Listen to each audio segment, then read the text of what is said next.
ನಮಸ್ತೆ ಮಕ್ಕಳ, welcome back to my channel. ಇವತ್ತು ನಾವು 6ನೇ ತರಗತಿಯ ಪಾಠ 8 ಕರ್ನಾಟಕ ಏಕೀಕರಣ ಈ ಒಂದು ಪಾಠಕ್ಕೆ ಸಂಬಂಧಪಟ್ಟಂಥ ಎಲ್ಲ ಪ್ರಶ್ನೋತ್ತರಗಳನ್ನ ನೋಡೋಣ. ಮೊದಲನೇದಾಗಿ ಹೊಂದಿಸಿ ಬರೆಯಿರಿ. ಫಸ್ಟ್ ಒನ್, 1890 ಕರ್ನಾಟಕ ವಿದ್ಯಾವರ್ಧಕ ಸಂಘ. ಎರಡನೇದಾಗಿ 1916 ಕರ್ನಾಟಕ ಸಭೆ ಸಂಸ್ಥೆ ಪ್ರಾರಂಭ. ಮೂರನೇದಾಗಿ 1915 ಕರ್ನಾಟಕ ಸಾಹಿತ್ಯ ಪರಿಷತ್ತು. ನಾಲ್ಕನೇದಾಗಿ 1956 ಮೈಸೂರು ರಾಜ್ಯ ಉದಯ. ಐದನೇದಾಗಿ 1973 ಕರ್ನಾಟಕ ರಾಜ್ಯ ಎಂಬ ಹೆಸರು. ಸೆಕೆಂಡ್ ಹೆಡಿಂಗ್ ನೋಡಿ. ಆ ಕೆಳಗಿನ ಪದಗಳನ್ನು ಬಳಸಿ ಸ್ವಂತ ವಾಕ್ಯ ರಚಿಸಿರಿ. ಮೊದಲನೇದಾಗಿ ಹೋರಾಟ. ಮಹಾತ್ಮ ಗಾಂಧೀಜಿಯವರು ನಮ್ಮ ಸ್ವಾತಂತ್ರ್ಯ ಚಳುವಳಿಯಲ್ಲಿ ಅಹಿಂಸಾ ಹೋರಾಟವನ್ನು ಮಾಡಿದ್ದಾರೆ. ಎರಡನೇದಾಗಿ ಸವಾಲು. ಅಹಿಂಸಾ ಹೋರಾಟದಲ್ಲಿ ಚಳುವಳಿಕಾರರು ಹಲವಾರು ಸವಾಲುಗಳನ್ನು ಎದುರಿಸಬೇಕಾಯಿತು. ಮೂರನೇದಾಗಿ ಕಲ್ಪಿಸು. ನಮ್ಮ ಶಾಲೆಯಲ್ಲಿ ನಮಗೆ ಕರಕುಶಲ ವಸ್ತುಗಳನ್ನು ವೀಕ್ಷಿಸಲು ಅವಕಾಶಗಳನ್ನು ಕಲ್ಪಿಸಿಕೊಟ್ಟಿದ್ದಾರೆ. ನಾಲ್ಕನೇದಾಗಿ ಅಗ್ರಗಣ್ಯ. ಭಾರತದ ಸ್ವಾತಂತ್ರ್ಯ ಸಂಗ್ರಾಮದಲ್ಲಿ ಅನೇಕ ಅಗ್ರಗಣ್ಯ ವ್ಯಕ್ತಿಗಳು ಇದ್ದರು. ಐದನೇದಾಗಿ ಪ್ರತಿಭೆ. ಮಕ್ಕಳ ಪ್ರತಿಭೆಯನ್ನು ತಂದೆ ತಾಯಿಗಳು ಗುರುತಿಸಬೇಕು. ನೆಕ್ಸ್ಟ್ ಹೆಡಿಂಗ್ ನೋಡಿ. ಈ ಪ್ರಶ್ನೆಗಳಿಗೆ ಒಂದು ವಾಕ್ಯದಲ್ಲಿ ಉತ್ತರ ಬರೆಯಿರಿ.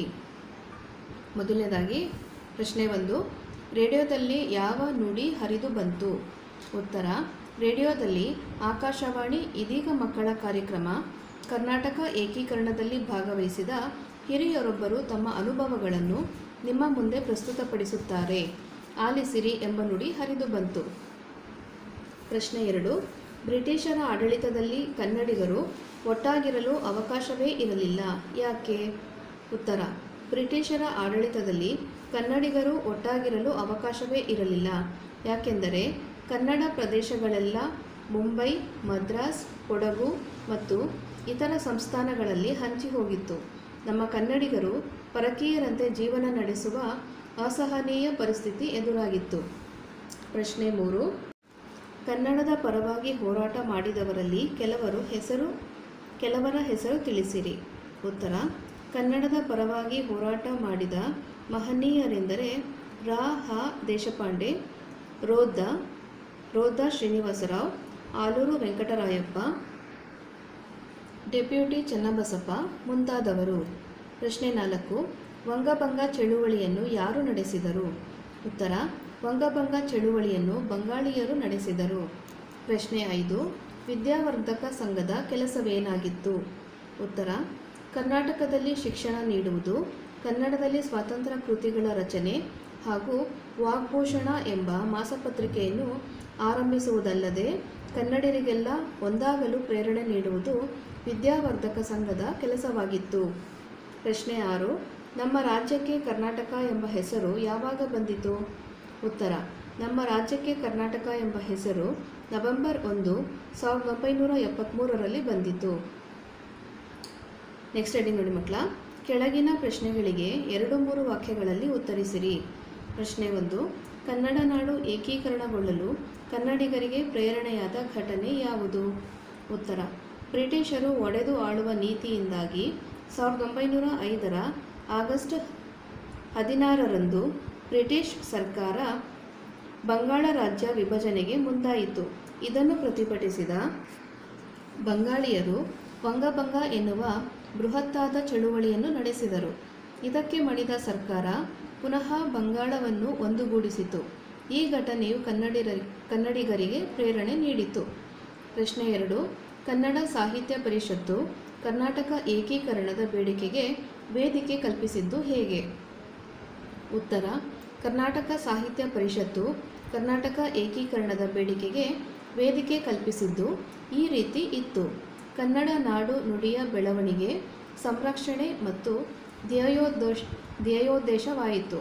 ಕನ್ನಡ ಗ್ರಂಥಗಳ ಪ್ರಕಟಣೆ, ಸಂಶೋಧನೆ, ನಿಘಂಟು, ರಚನೆ ಮುಂತಾದ ಸವಾಲುಗಳನ್ನು ಗಟ್ಟಿತನದಿಂದ ಎದುರಿಸಿ ಕನ್ನಡಕ್ಕೊಂದು ನೆಲೆ ಕಲ್ಪಿಸುವಲ್ಲಿ ಸಾಹಿತ್ಯ ಪರಿಷತ್ತಿನ ಸಾಧನೆ ಅಗಾಧವಾದದ್ದು. ಕನ್ನಡಿಗರನ್ನು ಒಂದುಗೂಡಿಸಿ ಕರ್ನಾಟಕದ ಏಕೀಕರಣಕ್ಕೆ ದನಿ ಎತ್ತುವ ಮೂಲಕ ಏಕೀಕರಣದ ಬೇಡಿಕೆಗೆ ವೇದಿಕೆ ಕಲ್ಪಿಸಿತು. ಪ್ರಶ್ನೆ 3. ಕರ್ನಾಟಕ ಸಭೆಯ ಮೊದಲ ಕಾರ್ಯಕ್ರಮದಲ್ಲಿ ಏನೆಲ್ಲ ಘಟನೆಗಳು ನಡೆದವು? ಉತ್ತರ. ಸರ್ ಸಿದ್ದಪ್ಪ ಕಂಬಳಿಯವರ ಅಧ್ಯಕ್ಷತೆಯಲ್ಲಿ 25/12/1924 ಕರ್ನಾಟಕ ಸಭೆಯ ಮೊದಲ ಕಾರ್ಯಕ್ರಮ ನಡೆಯಿತು. ಆ ದಿನ ಹುಯಿಲುಗೋಡು ನಾರಾಯಣರು ರಚಿಸಿದ ಉದಯವಾಗಲಿ ನಮ್ಮ ಚೆಲುವ ಕನ್ನಡ ನಾಡು ಎಂಬ ಗೀತೆಯನ್ನು ಮೊದಲ ಬಾರಿಗೆ ಹಾಡಲಾಯಿತು. ಈ ಸಭೆಯ ಪರಿಣಾಮವಾಗಿ ಮದ್ರಾಸ್ ಮತ್ತು ಮುಂಬೈ ವಿಧಾನಸಭೆಗಳಲ್ಲೂ ಕರ್ನಾಟಕ ಏಕೀಕರಣದ ವಿಷಯ ಪ್ರಸ್ತಾಪವಾದ ಘಟನೆಗಳು ನಡೆದವು. ನೆಕ್ಸ್ಟ್ ಹೆಡಿಂಗ್ ನೋಡಿ ಮಕ್ಕಳ. ಕೆಳಗಿನ ಪ್ರಶ್ನೆಗಳಿಗೆ 5-6 ವಾಕ್ಯಗಳಲ್ಲಿ ಉತ್ತರಿಸಿರಿ. ಪ್ರಶ್ನೆ 1. ಬಂಗಾಳದಲ್ಲಿ ನಡೆದ ವಂಗಭಂಗ ಚಳುವಳಿಯ ಬಗ್ಗೆ ಬರೆಯಿರಿ. ಉತ್ತರ. ಬಂಗಾಳದಲ್ಲಿ ನಡೆದ ವಂಗಭಂಗ ಚಳುವಳಿ ಕನ್ನಡ ನಾಡು ಏಕೀಕರಣಗೊಳ್ಳಲು ಮತ್ತು ಬ್ರಿಟಿಷರ ವಿರುದ್ಧ ಹೋರಾಡಲು ಕನ್ನಡಿಗರಿಗೆ ಪ್ರೇರಣೆಯಾದ ಘಟನೆಯಾಗಿದೆ.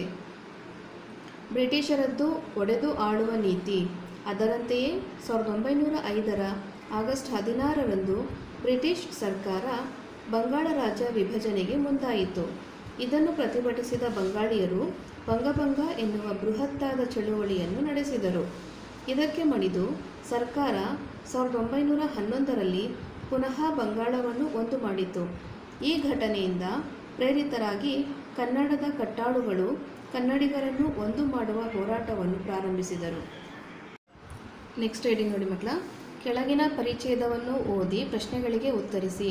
ಪರಿಚ್ಛೇದನ ಈಗ ಆಲ್ರೆಡಿ ನಿಮ್ಮ ಪುಸ್ತಕದಲ್ಲಿದೆ, ಅದು ಬರೆದಿಲ್ಲ ಮಕ್ಕಳ. ಬರೀ ಅದರಲ್ಲಿರುವಂಥ ಪ್ರಶ್ನೆಗಳಿಗೆ ಉತ್ತರ ತೋರಿಸ್ತಾ ಇದ್ದೀನಿ. ಓಕೆನಾ? ಫಸ್ಟ್ ಒಂದು ನೋಡಿ, ಪ್ರಶ್ನೆಗಳಿಗೆ ಉತ್ತರಿಸಿ ಅಂತ ಇದೆ. ಪ್ರಶ್ನೆ 1. ಲಾಲ್ ಬಹದ್ದೂರ್ ಶಾಸ್ತ್ರಿಯವರು ಯಾವ ಉನ್ನತ ಪದವಿಗೇರಿದರು? ಉತ್ತರ. ಲಾಲ್ ಬಹದ್ದೂರ್ ಶಾಸ್ತ್ರಿಯವರು ರಾಷ್ಟ್ರದ ಉನ್ನತ ಪದವಿಯಾದ ಪ್ರಧಾನಮಂತ್ರಿಯ ಪದವಿಗೇರಿದರು. ಪ್ರಶ್ನೆ 2.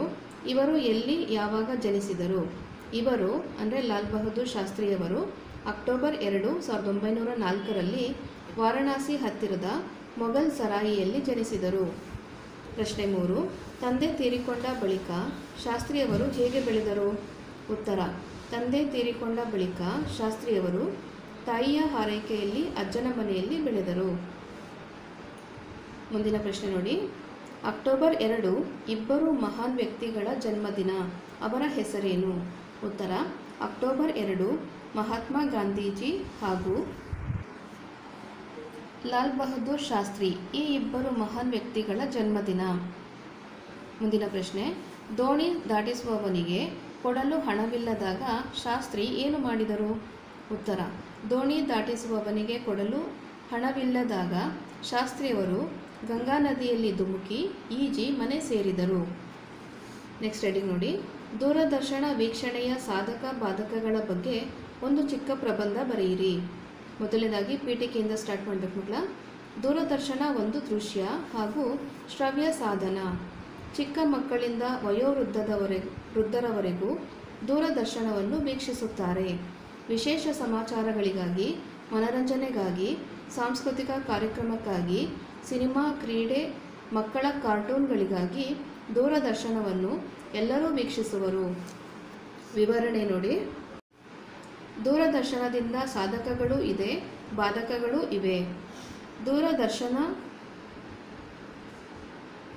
ವೀಕ್ಷಣೆಯ ಸಾಧಕಗಳು: ದೇಶ ವಿದೇಶಗಳ ಸುದ್ದಿ ಸಮಾಚಾರಗಳು, ವ್ಯಕ್ತಿ ಪರಿಚಯ, ಆಧ್ಯಾತ್ಮಿಕ ಸ್ಥಳಗಳ ದರ್ಶನ, ಮಕ್ಕಳಿಗಾಗಿ ಮನೋರಂಜನೆ, ಗೃಹಿಣಿಯರಿಗಾಗಿ ಅಡುಗೆ ಮನೆ, ಸಾಂಸ್ಕೃತಿಕ ಕಾರ್ಯಕ್ರಮಗಳು, ಸಿನಿಮಾ ಪ್ರಿಯರಿಗೆ ಸಿನಿಮಾ, ಕ್ರೀಡಾಪಟುಗಳಿಗೆ ಕ್ರೀಡೆ, ಹೀಗೆಲ್ಲ ಕಾರ್ಯಕ್ರಮಗಳನ್ನು ನೋಡಬಹುದು.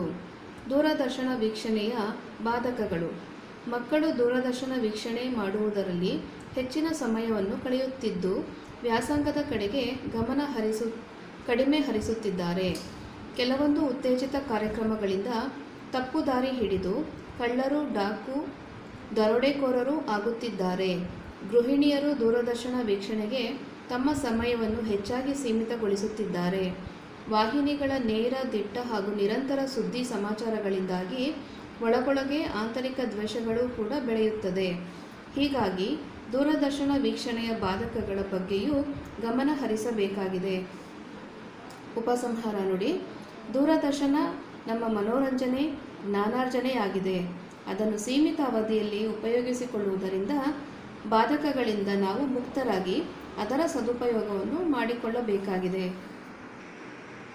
ಮಕ್ಕಳ ಕರ್ನಾಟಕ ಏಕೀಕರಣ ಪಾಠದ ಎಲ್ಲ ಪ್ರಶ್ನೋತ್ತರಗಳು ಈಗ ಮುಗಿದಿದೆ. ಈ ಒಂದು ವಿಡಿಯೋ ನಿಮ್ಗೆ ಇಷ್ಟ ಆಗಿತ್ತು ಅಂದರೆ ದಯವಿಟ್ಟು ನಮ್ಮ ಚಾನಲ್ನ ಲೈಕ್ ಮಾಡಿ, ಶೇರ್ ಮಾಡಿ, ಕಮೆಂಟ್ ಮಾಡಿ. ನಮ್ಮ ಚಾನಲ್ನ ಸಬ್ಸ್ಕ್ರೈಬ್ ಮಾಡ್ಕೊಳ್ಳೋದ್ರಿಂದ ನಮಗೊಂಥರ ಉತ್ತೇಜನ ಸಿಗುತ್ತೆ. ಇನ್ನಷ್ಟು ಸಾಕಷ್ಟು ವಿಡಿಯೋಗಳನ್ನ ಮಾಡಿ ಹಾಕ್ಬೋದು ಮಕ್ಕಳ. Thank you for watching. Bye bye.